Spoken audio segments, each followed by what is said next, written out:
Steel City. Is everybody ready to go? Let's proclaim the greatest radio show. Welcome, fans, to our Week 14 Pick Show. I'm your host, Jim Sella, here with Jay Dash. Unfortunately, I didn't go 5-0 as predicted last week, but I did have a steady 2-3. And all year, I've been having a good week and a bad week. Last week's my bad week, so this week's going to be the good week. Let's hope it works out like that. It always works out like that. Don't question me. Yeah, I went 3-2. Easy went 3-2. You and Johnny Parlay each went 2-3. Damn it! See, that's what I get for taking the same picks as Parlay. Did you? Last week, I mean. Similar picks. Yeah. All right, let's start out with my pick of the week. We'll wait for Easy's to the end because he is going with the Baltimore-New England game. I'm 116, 107, and 5 all time. I'm 32, 28, and 3 this season. And I'm 29, 21, and 3 over my last 53 picks. I am going with Washington at Philadelphia. Philadelphia's +1 and the over-under is 46.5. And it's not so much that I love what Washington's doing right now. They're actually on a 2-game losing streak, although it was in Dallas and in Arizona, which is 2 pretty tough matchups. And again, they're going to stay on the road this week in Philadelphia, but Philadelphia is struggling right now. After a 3-0 start, they're actually 2-7 in their last 9 games, 1-5 in their last 6, and they're on a 3-game losing streak right now. I know Washington hasn't been as good as people hope they would be this year. They're sitting at just 6-5-1.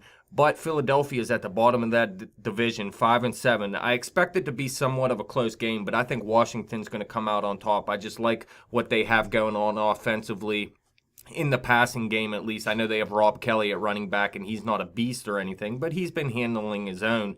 But I think hopefully Jordan Reed comes back. There's a possible chance he plays in this game. I'm not so sure. I know you have him on your fantasy team. You might know a little bit better at this point than me. But I think Jamison Crowder can come out and have a good game. The Eagles' defense was pretty good at the beginning of the season. And I know Carson Wentz isn't as good right now. And a lot of people think that's why they're losing. But the defense has slowed down a little bit too. They're getting beat in the passing game pretty good. So I think Jamison Crowder, Pierre Garçon, and Deshaun Jackson can have good games as well, even if Jordan Reed isn't in the game. And I think Washington will come out and get the W. Yeah, I'm going to have to agree on Washington. Philly, they blew Pittsburgh out. I think they had another win maybe the week after. They went on a bye week, and then they've pretty much just been terrible ever since then. Wentz, although it's not his fault that they're not playing as good, he's also throwing interceptions at a higher rate than he was through the first couple games. Like you said, that defense is struggling. I really don't have any faith in them. First-year coach, first-year QB. They've played well for what they have going on right now, but I really don't see them winning this football game, and I don't really see them winning too many more football games this year. And it's going to be Dallas and the Giants fighting for this division, and the Redskins are going to be scratching and clawing for that wild card spot. Easy's going to go with us and say Washington. Johnny Parlay is going to go spread solo and say Philadelphia. Nobody wants to touch his picks. All right, we're going to go with your pick of the week next. You went 2-3 last week, like you mentioned. You're 4 games under 500 so far this season, but you 5-0, baby. But you are 61, 58, and 3 over your last 122 picks. You're 8-5 in your last 13 picks, and you're 10-7 in your last 17 picks of the week. Pick of the week, ball. And you were going with Denver at Tennessee. Tennessee is -1 in this game. We got a spread split going here. You and Easy are going to say Denver. Johnny Parlay and I are going to say Tennessee.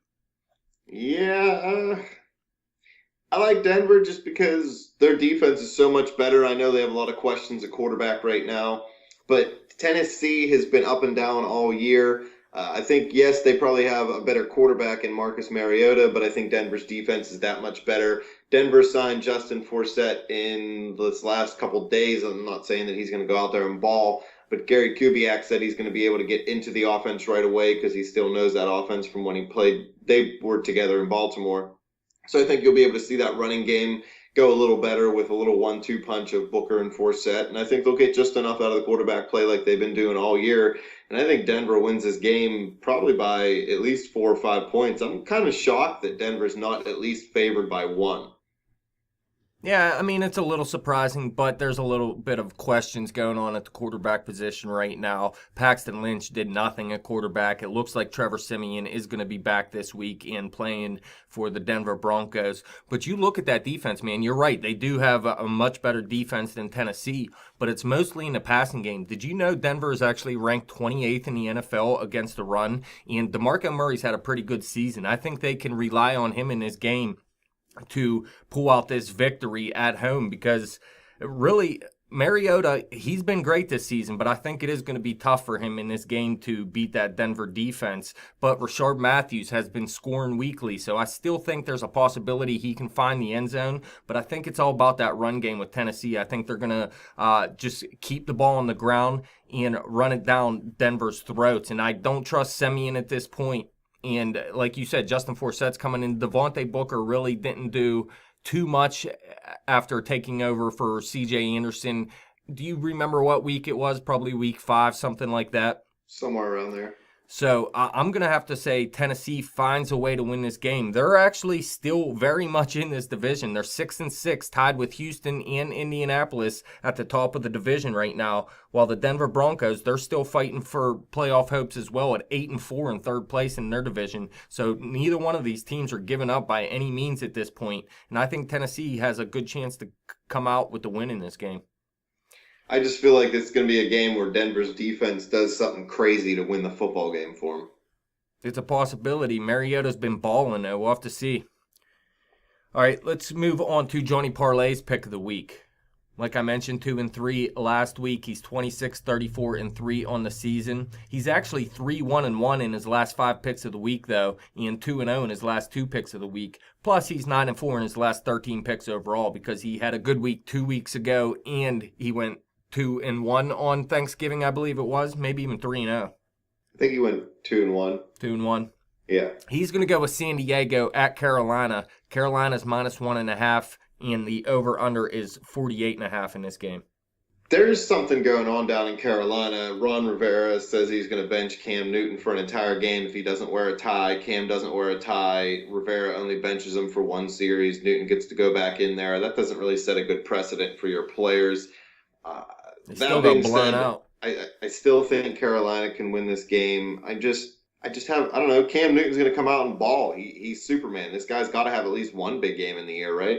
Yeah, San Diego can score points, but at the beginning of the season, they were good at stopping the run, and they were pretty good at stopping the pass. Not great or anything, but they fell apart defensively. They actually let up 319 points now, worse than what Oakland has let up in that division. San Diego sits in last in points allowed in the AFC West there. So I don't know. San Diego is falling apart. Last time I tried to pick a game against them, though, I lost with the Texans. They went into Houston and won that game, but now they got to go into Carolina as well, and I don't think they're going to pull out the win in this one. Carolina, like you said, they got some problems going on. They're 1-3 in their last 4 games, so they're not playing that great, but you look, the 3 losses versus the Chiefs, at the Raiders, at the Seahawks, that's brutal competition.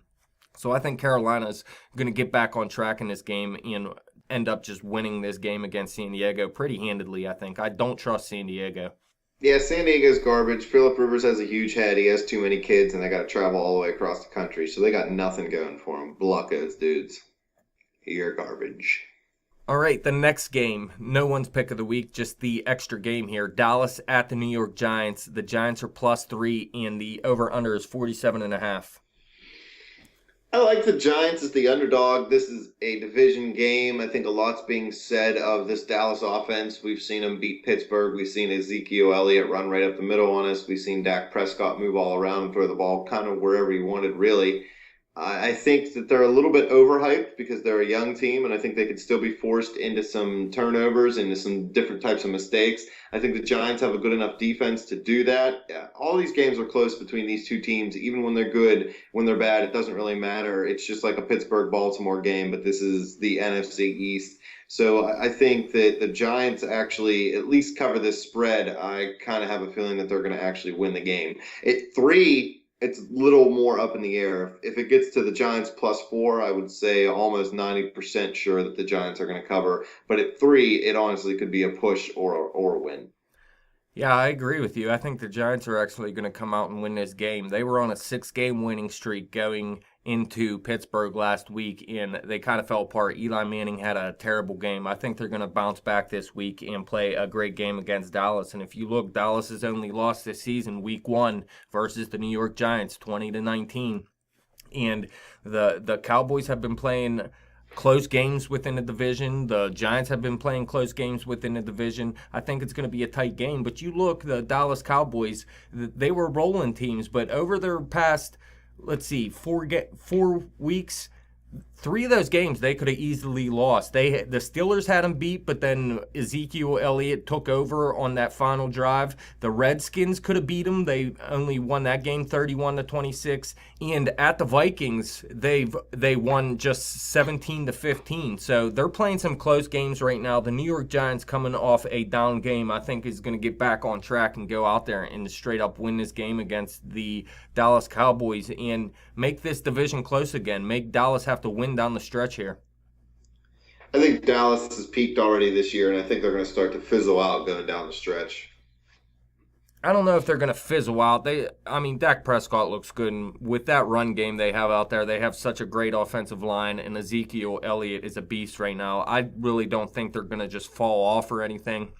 All it takes is a team to get up big on them early, though, and force them into throwing the ball, and then you can force Prescott into some mistakes. So you just got to jump up early on them and not allow them to run the ball so well. Yeah, but Dak Prescott, man, he really hasn't been making too many mistakes so far. That could start to turn around, but as of right now, Dak Prescott does not look like a rookie quarterback at this point. So, Jim, you, Johnny Parlay, and myself are going with the New York Giants, and Easy is going to go spread solo with Dallas. Block Easy. He's wrong on this one. This is going to be one of his losses. Let's hope so. I don't know if I mentioned, too, Carolina was a spread sweep. Yeah, they're going to get blown out. All right, let's move on to our last game here, and that is Easy's pick of the week. He's 34-26-3 on the season, plus 2-1 in college. He's 7-4-1 in his picks of the week this season, 12-5-1 over his last 18 picks of the week, and he's 7-1-1 in his last 9 picks of the week. Look at this, 31-19-3 over his last 53 NFL picks. That sounds like what Johnny Parlay was doing last season. Yeah, Parlay's lost it this year. It's all about Easy. All right, he's going with that Monday night game, like I mentioned, Baltimore at New England. New England is -7, and the over-under is 45.5. I like New England, even at -7. I think they put that line out there to try to scare people away because Baltimore has a good defense, but Baltimore's run defense is good. Their pass defense isn't that great, and I really just feel like New England's going to come out and roll them in this football game. I don't think Baltimore's offense has a shot at keeping up with New England's offense, even with Rob Gronkowski out. We've all seen what Tom Brady can do. This is the time of year that he starts doing it, and this guy's going to do it big. And as a Steeler fan, we need to root for the Patriots this week. Yeah, New England actually hasn't covered this line 2 of the past 4 weeks.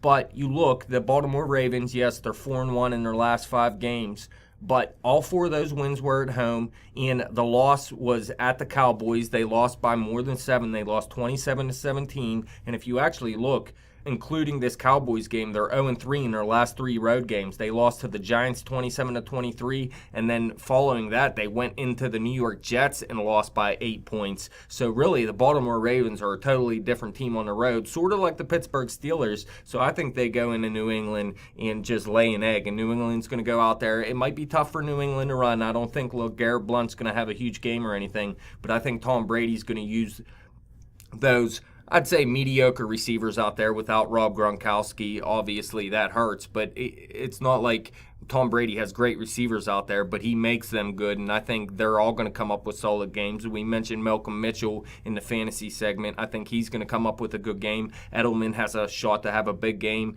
and I think your boy Chris Hogan's going to have a good game as well. Brother. Yeah, Yep. So I say New England covers this game easily.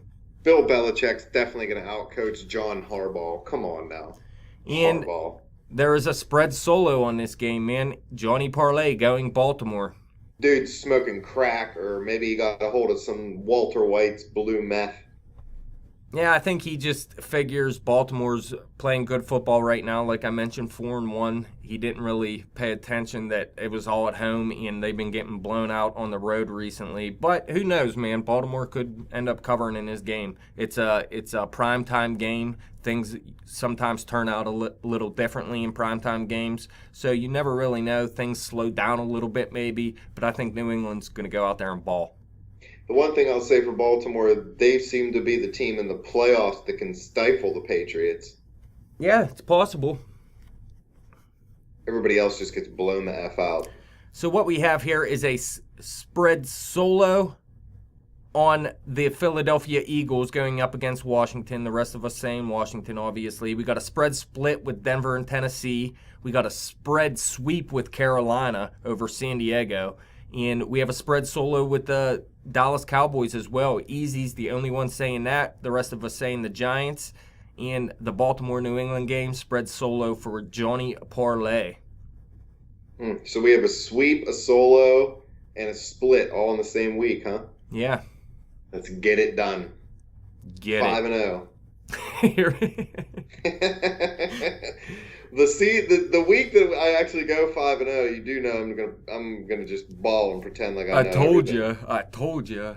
That's it. I told you I was gonna go 5-0. Nobody ever listens. I went 5-0 twice this season, man, but I'm just 4 games over 500, so that'll tell you something. Fans, any questions or comments or games you want us to take, hit us up on Twitter at bet_thespread. Hit me up on Twitter at betjimthewin. Check out that Facebook page at facebook.com/betthespread. As always, come back to YouTube and click subscribe. Share it with your friends. Give your friends the spread for Christmas. That's what everybody wants. 350 billion subscribers now. Big league.